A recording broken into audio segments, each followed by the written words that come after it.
est le Saint-Esprit, lequel est en vous, Dieu en nous. Amen. Mais Jésus dont on va parler, c'est le troisième personne, le Saint-Esprit. Ce n'est pas un Jésus physique. Il y a la différence entre Jésus physique et un Jésus spirituel. Applaudissez le Seigneur. Suivez bien. Écoutez. Quand le Fils de Dieu, Dieu a vécu jadis dans une colonne de feu. Regardez ça. Dieu a vécu jadis dans une colonne de feu. Quand il s'est rencontré avec Moïse, il était dans une colonne de feu. Quand il marchait avec les enfants d'Israël, il était dans une colonne de feu.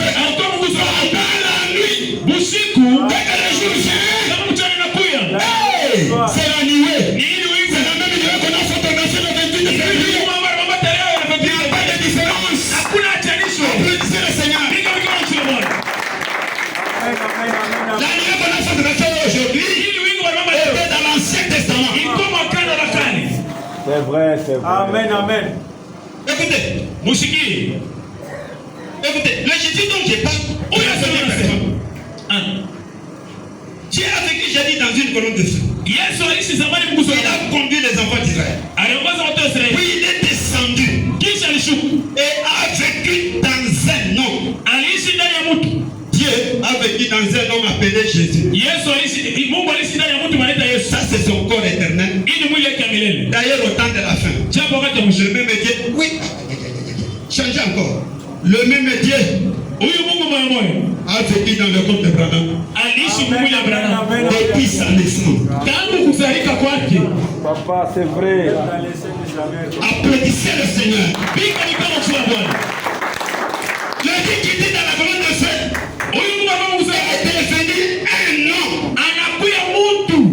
Mais le Dieu qui était en Branham, suivez bien, Branham n'était pas la colonne de feu, mais la colonne de feu habitait en lui. Mais Jésus, l'homme de la vérité, était la colonne de feu. La